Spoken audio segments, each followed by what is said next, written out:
and welcome to the next tour with Ian? and Andia. We're so excited here with episode 26. So this is actually the transition decision part 2 Yeah. with Jason Medsger, our very good friend. And if you all will remember, and if not, maybe you should just pause this right now and go back and listen to episode 4 from Yep. the very beginning when we had him on to talk about his transition decision. And so now we're here with part 2 to check in and see how the journey is going. And so Ian will reintroduce our lovely guest today. Yeah. And when you're back there checking out episode 4, don't forget to catch the bloopers episode. It was pretty epic. I That expect may, there to that be some on this one. may have been my fault, but whatever. That's okay. It's what we do. It's free flowing. Yeah. It's getting to the meat of the things with great people. And like Andia said, we are welcoming back very dear friends and just phenomenal human being, Colonel Jason Medsger, United States Air Force. Jason, as you know, has been in the Air Force now for more than 25 and a half years. And if you recall from our previous episode, Jason was contemplating pushing the button to apply for retirement. That was about 10 months ago when we when we had that conversation. And guess what? He has hit that button. So Jason, welcome I have. back. Button pushing Thank has you. commenced. Button pushing has commenced. Yes. Absolutely. Yeah. And Thank so you. you are now in that window where you have an approved retirement date. Let's Yes, I kind of do. start there. What does that feel like now that you've crossed that threshold? You have an approved retirement date. It's on the horizon. What do those dates look like? The dates are scary. Very much so. Um, but before I do that, let's get the real words out of the way. It's awesome. This is awesome to be back on your podcast again for a second time. Been a year. We've got to go through this journey, as we talk about the things that have changed.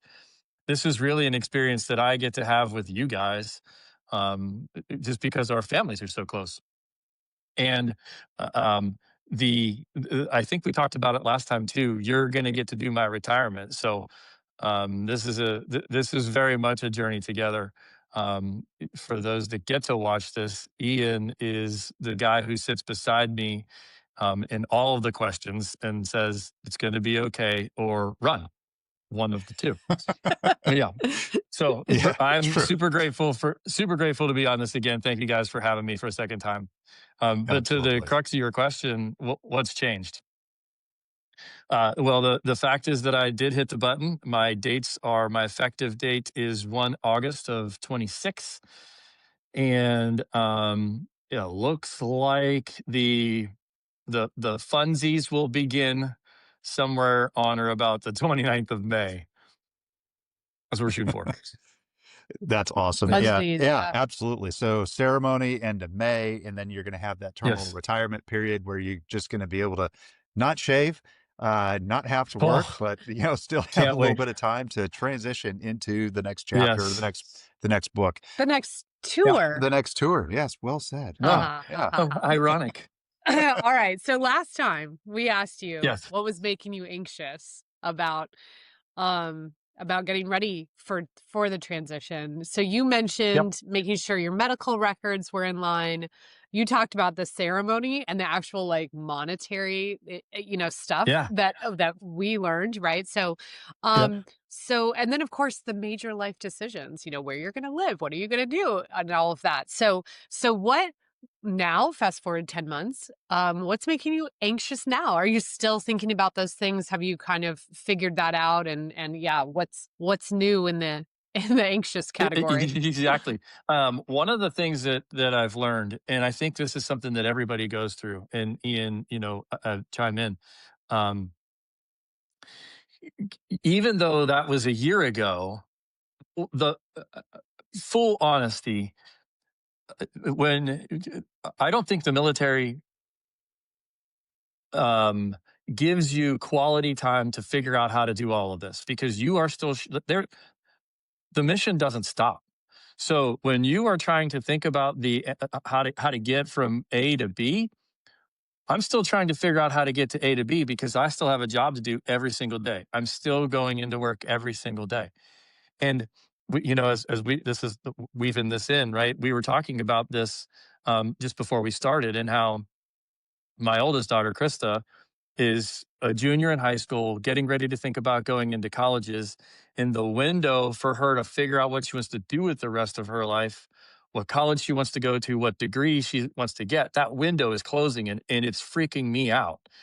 And but similarly, the window is closing. And for her, she's just going to school and having fun being a teenager. For me, I'm going into work every day, and the window is compressing, compressing, compressing, and I still don't know what the heck I'm going to do when I grow up. So Yeah. the anxiety gets worse, right? Because way back a year ago, this was just a thought. Reality comes screaming at you, and as we talked about going through tap, like all of these things start staring you squarely in the face, and the anxiety gets worse. It's Yeah. not Well, any and I better. think that the timing is also interesting, right? Because it's almost like it's too early to start Yeah, actively yeah. looking, right? But like also you've got to start planning. So it's like that Hmm. timing, I think we dealt with that so much with you trying to make sure that everything was timed right because it's almost like you do have this very long 15-month ramp, Yeah. right? Yep. Which Yep. is almost too long to because yeah, you still have a job to do. Like Still have a job to do. right. Yeah. Yeah. And the ceremony, Marisa and I sat down last night, and I think we have the location, but um, but then you got to figure out what are you going to do in the ceremony, and Hmm. where that conversation becomes that's an easy conversation to have. I mean, it's still stressful, but it's an easier conversation to have comparatively to what the job cycle. And we're in a unique time right now when civilian jobs, the market is flooded with people. And one something important I learned in tap is tap was terrifying, by the way. What a wonderful course, but pure terrific. I was terrified the whole time. A couple of things that I learned. One is we hear a lot of people in industry say they are ready to hire military, and they are looking for military because of the skill sets that military people bring. What is contrary to that statement is there is not a lot of people in industry looking for executive military people retiring. And so, where you have this sort of confidence, hearing all of these things where all of your buddies talk about, you're gonna love it on the other side. It's great over here. Can't wait for you to get here. And everybody's trying to hire military. Well, when you start talking to people who are facing that challenge right now and looking for jobs that are commensurate with the pay that we currently make, those jobs are few Hmm. and far between. Very few and far between. We heard things like 1 in 100 resumes get a call back. Hmm. Mm.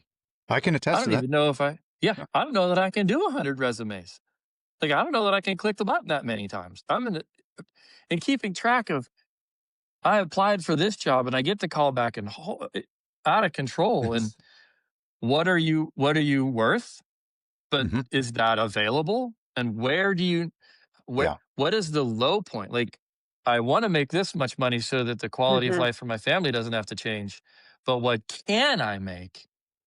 Mhm. Like, And and what am I willing to take? Right. yes, Yeah. So that's scary. it is, and you bring up some really interesting aspects of, you know, military hiring, and we've talked to a lot of folks uh, on that specifically, and I think that's worth kind of pulling the thread on a little bit, right? Yeah, yeah. So the skills of what the military member and the veteran brings to the workforce is they're willing to be able to work in a team. They have demonstrated capabilities to learn new things in difficult environments, oftentimes, and they can certainly thrive and lead in kind of any situation. I think that that's really the crux of military hiring and those that want to hire. But on the flip side of that, exactly to your point, it's got to take work to be able to translate what your capabilities are into what the civilian market is trying to cull out of you. And it does get harder the higher entry point you want to get into. Hmm. Um, so leveraging the resources that are out there, networking, all of that stuff is becomes more and more Yes. critical and vital. Yes. It doesn't alleviate the fear immediately. I Hmm. can certainly attest to that as I'm in my third job post Yes. military retirement, second federal civilian position. And there are nuanced differences between all of that.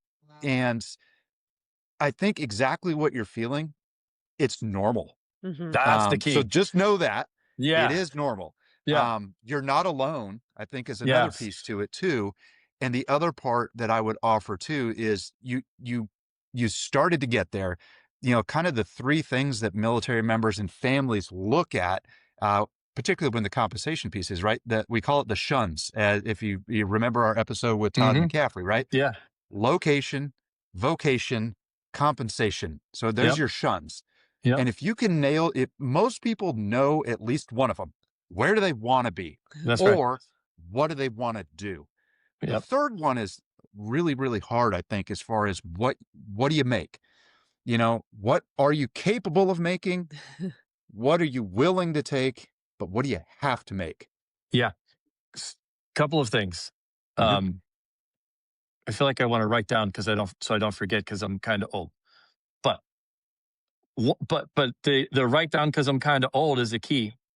So we have to recognize when I retire next year, I'm going to be 50 years old. So how many years am I going to?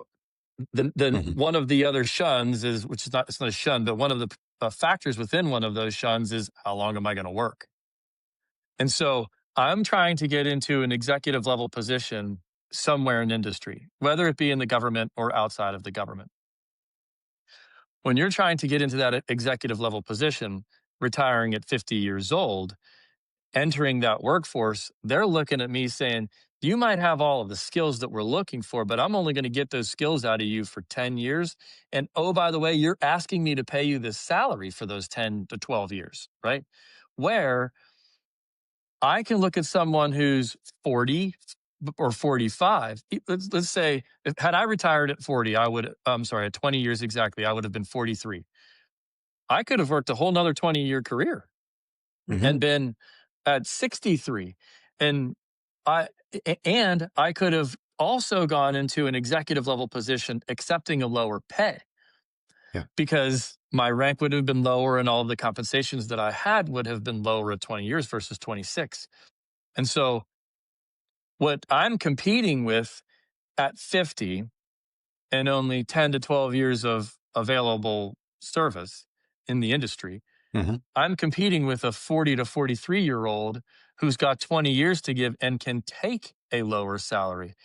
And so retiring from the military, industry is looking for that.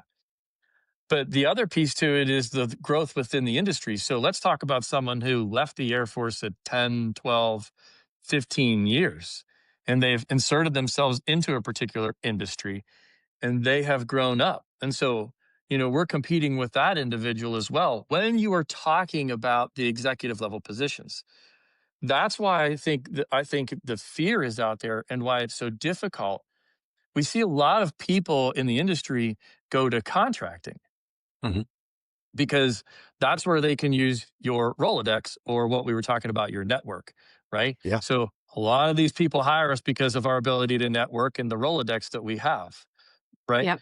But being an executive in some of those industries, they're not looking for my Rolodex. They don't need my Rolodex within the industry. They need me to be a leader. Mhm. I can do that, but so can a 40-year-old. Right. Right. And I think, but you mentioned network in the context of like them utilizing and leveraging your network. But I would flip that around too and really talk about the fact that like, and one of the things I think you've been doing really well is on LinkedIn. Hmm. Yes. You're very active, and I think you've really stepped that up, probably Hmm. because you're facing down this Yep. transition. But that network and being able to, yes, submit 80 resumes, but the ones you're really interested in, you've got to know people at those Hmm. organizations so you can get an interview. Because without that connection, without getting another, because I mean, AI is great, right? It's reading your resume for Oh, you. There's nobody reading it. So once it's submitted, you got to have somebody Yeah. in there that's that's saying, right. we need to interview this Yeah. So person That's right. then the resume actually gets read by the hiring by manager. by a That's the key. That Yeah. human. It's getting it over that super. hurdle. Mhm. So many people have talked to me about that as I look toward retirement. Where yeah, you're submitting 80 resumes, but I mean, you hit the nail on the head.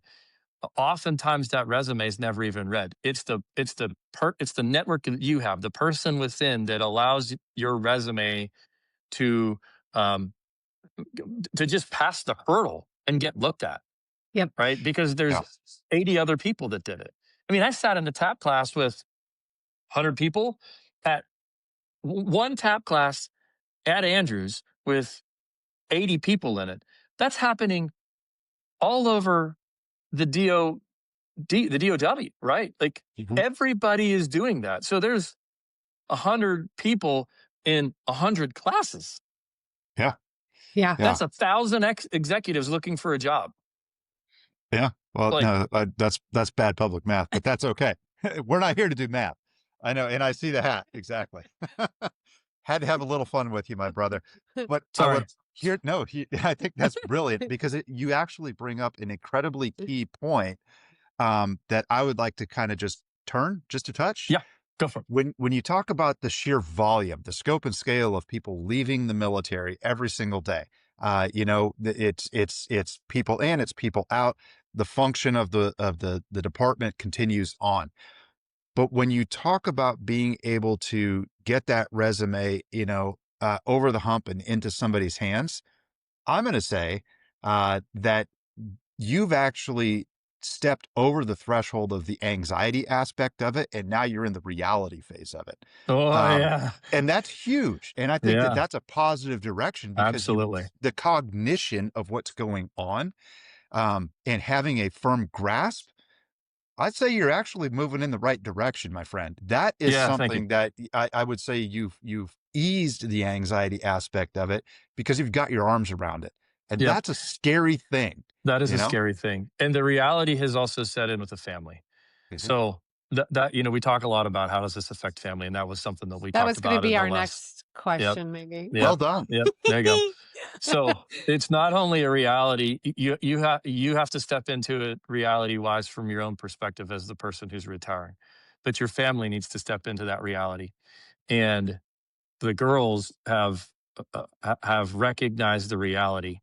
And for them, it's pure joy because they know, and that plays back into the reality check and eases the anxiety for me a little because they know they're not moving again. And we're going to stay here because Maurice's got a job in the Pentagon and there's no point for us to leave. The schools are great. Hockey's great. They won. Oh, yeah. Plug for Laura's Ah, team. awesome. Woo! Yep. Tell Yep. her congrats. I will. I will. They won. We have another game this evening. But Lara in hockey and Krista in lacrosse, and both of them doing well in school. And there's no point in taking them out of this environment. And what they recognize is they now have stability. And at 16 and 14, they they have they have a reality of what stability means versus when you're talking to maybe a younger kiddo and you're saying, "Hey, do you want to move? Do you not want to move?" To them, stability isn't comprehensible. But to my girls, they now know that they get to stay, and so their conversations have changed. Where a year ago, when I was thinking about hitting the button, and if I didn't hit the button, we all knew I was going to PCS, and so there was hesitation in their voices when they were talking to their friends and they were talking to family. But now the confidence in their voices about what they're going to be able to do and where they're going to be able to go. And we really look at colleges and we really look at what they can do Mhm. in their academics. It's been that's helped me um, get over that anxiety hump. And I think that's something that we all need to remember is your family is going to your family plays a huge part of that anxiety that anxiety role. Mhm. And when they become more comfortable and they become more confident, you can then move out. And I think that's where you see E and me get Mhm. into my ability to step over that threshold and start moving out. Yeah. Which I think is really funny because when we talked a year ago, you mentioned that Laura was like, "Hey, I can move again," because but how much has changed in her life Yeah. where she's settled right into hockey Yeah. so much that Yes. and she's so happy that she doesn't wanna move again, like, That's that right. that's really changed in that Her year, and so, I think Yeah. that's awesome Yeah. because you all have made that decision as a family, and you get to move move along the spectrum now together, but in one place. Like you've got a shun down. Check. I've got a shutdown. Check. Yeah. I don't know what the Awesome. other two are, Location. but I have no But idea that's what the other okay. two are. Yeah. We have confidence that you'll get Yeah. there. Yeah. Definitely. So But that's so good to hear because I do think like it's really fun that we did get the girls in this house. Like we've been here now yes. more than 8 years. We got Mina, 7th through 12th in one place, 9th through 12th for Kenzie. And so now they get to come home and it feels like home, right? Yes, When they right. come home from college or Yeah. come home from Yeah. new job. Yeah. Um, They're no longer military brats. They when people say, "Where are you from?" My girls say Virginia. Born in Germany, born in Georgia, but we were from Virginia. That's huge. Yeah. we've talked about so much today. I, I know we'll probably fall, but there may be a part three. So Part three. And we're 4. three Yeah, and and four. that's kind of Yeah. my thought is Yeah. like, we get you to the point where you've finished up your ceremony and, you're on that terminal leap piece, you're on that glide slope. I think that would be an interesting touch point because that's really when everything kind of comes crashing in. Yeah. Reality No, no, it'll sets. be fine. It's not Yeah, scary, sure. I promise you. No, I don't know what to do with my Sure. hands. Yeah. Yeah. And then I think maybe, at some point after you've landed that next career and kind of see, what have you learned all those points and times? I think those would be really excellent touch points to be able to bring you back on that. And it's just fun, because we get to Yeah. like share with, so many people the journey that you're taking, which is just excellent. Yeah, hello, That's thank right. you. So we're Yeah, just gonna keep using you. I'm okay with that. Okay, good, good, good, good. Yeah, So even though we asked you this last time, we did ask you to come up with new things for our two game parts of the show, which yes, the first one I'm gonna ask you, which is what's in your rucksack. So now as you're yeah, closer to transition, what are you going to bring with you into civilian life and what are you going to leave behind? yeah. So, the one thing that I will bring with me, again, is part of the conversation we were having before this all kicked off, is confidence. There is a lot of opportunity in the military where your confidence is tested, whether it be on the battlefield or having to tell an airman that they're underperforming. There's confidence in standing in front of a large crowd and speaking. I mean, the list goes on of what gives you the ability to gain confidence. And listening to other folks in TAP and in other environments where they are unsure or unable to stand up and speak with confidence about what they can bring to another Mhm. organization is something that I'm proud of and something that I'm grateful that the military has taught me, and I look forward to bringing that with me along the way. What I'm going to be happy to leave in the rucksack is uncertainty. Um, Mm. this has taught me so much about this whole year of transitioning into the civilian world, just how uncertain things are. And when you think that there is opportunity, there might not be. And when you have this glorious plan of where you're going to end up, one thing changes the dynamic, and that plan is out the window. No plan ever survives first contact, and what I'm learning is there might be a second or third contact. True. and Yeah. so that uncertainty is definitely something I'm looking forward to leaving behind, and being able to move out with the stability, Mhm. and doing something in an industry that's going to give me confidence, help build the confidence that we talked about previously. Well, Absolutely. yeah, those Yeah. are excellent answers as always, and I think your insights are right spot on. Yeah, well, Um, you've never been afraid to stand up in front of anybody and talk, as long as I've known you. yeah, But I think you bring up an excellent point. Being able to do it, not just because you're trying to make a friend, but because you're trying to have an impact. I yeah, think right. that's huge, and you exude that every single day. And I'm proud of you. I'm excited to see where you're going to Thanks, take man. that. Yeah, so now I get to get into the other part, and you've got to come up with Yes, three new facts, of course, are the two yes. truths and a lie military style. Now, of course, what we're going to do is give you the opportunity to guess which one is a lie from our previous guest before Oh, you yeah, that's give us right. your Forgot about facts. that And part. then, Yeah, yeah, exactly. Okay, so our previous guest for episode 25 Andy, was give me wonderful. the wink, wink, nudge, nudge, so that I Yeah, know yeah. Oh, no. Nope, not a chance, bro. Sorry. It's on you. You got to figure this Exactly. out yourself. Yeah, so our last guest, Britt Andrade, she gave us lots of interesting info. So she's a prior Army vet herself. And here's her three pieces of information. You get to guess which one is the lie. Number one, she was airborne and she jumped out of airplanes 32 times. Number two, she was stationed at Fort Bragg. And number three, her and her husband met while they were both in AIT, or advanced individual training. Which one is the lie? And I know you don't know her from Eve, but You got to pick. you got to pick.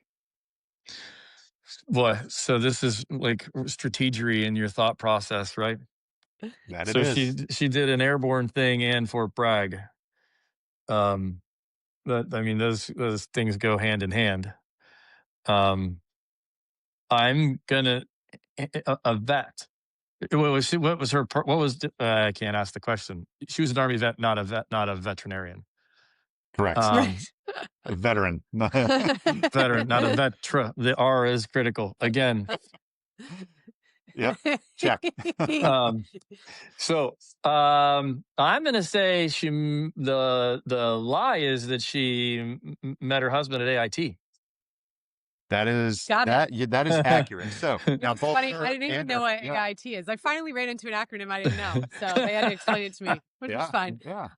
But yeah, go. Yeah, so, her and her husband, both Army vets, Yeah. and, they did not meet in AIT because they both had different specialties. So, Yeah. there you have it. Yeah. Yep. Yeah, but no, yeah, well done. That's exactly the way my mind went to when I Yep. guessed, and, Yep. yeah, good stuff. Yes. Alright, so over to you, Jason. What are Yes. your new 3 pieces of My information that news. will reveal Yes. and give the next guest the opportunity to see To which one is guess. the lie? Yeah. So I'm gonna. So it is hard to have this conversation with you guys because you know so much about my Yeah, well, past. we don't get to guess anyway, so it I doesn't know, but matter. oh, that's right. I forgot. Okay, fair point. Okay, so um, uh, I met Drew Carey at Osan. Okay. Um, I met the Russian charge affairs, and that was hard for me to say, in Iraq. And I met Big and Rich in Pakistan. Hmm, excellent. I think I know which one it is. He knows. I got a good guess, but I Yeah. don't know. Yeah, yeah, But hey, yeah. interesting thing. So regardless of which one is not actually factually true, Yes, whatever. Actually factually. Yeah, there we go. yeah. There's Do you my want my phrase of the hat? day. Do you want my hat? We're gonna give our next guest the Do you opportunity to mind guess not? that. Yeah. Yeah, I'm gonna borrow that hat. Yeah, for sure. Um, Sorry. anyway, hey, Jason, again, thank you so very much for sharing the update on your transition journey Absolutely. and how you've grown through this, what fears you still face, and kind of what plans you have, as you continue to move on. And we can't wait to have you on again and again to be able to Yes. share these real time updates. Because this is what it's all about. It's Mhm. all about making sure that folks get through this, on the other side and laying in a great spot because they have truth, they've got some facts, they've got great resources, and obviously you're an incredible resource in that respect. Yeah, thank you. I think one of the key points that you made earlier that I think plays out in this is that you said you're not alone, and that is something that I think people, I might not be the guy who's given all of the VA facts and all of the other things for people to go do the right resources and find the right things, and but what I think we get to show together here is that, to your point, when you realize how scary this really is, you're not alone. And Mhm. reach out to your brothers and sisters that are going through this at the same time. They can help. I've got a lot of our friends that have said, just call me. And that's what we need to keep on the in the positive eyes. And so thank you guys for letting me be a part of it again. Hopefully maybe I'll see you on the stream in a month. Let's Maybe. Now I there cook we hope some go. fish. so. That's right. Well, it's Fly, been awesome to have you, Jason. And I think you're absolutely right. One of the themes that's really been running through this year is the idea that you're not alone. You're not alone yeah. going through this as a family. You're not alone going through this as a veteran. And so thanks for highlighting that. And we're just going to send everyone to our website, thenexttourpodcast.com. You can find all of our updated episodes on there, our links to all social media. Please, reach out to us. We'd love to hear from folks. We're really excited to keep this going and keep talking to great people and going through Jason's journey with him. So thank you so much. And we'll see you next time on the next tour. Bye guys.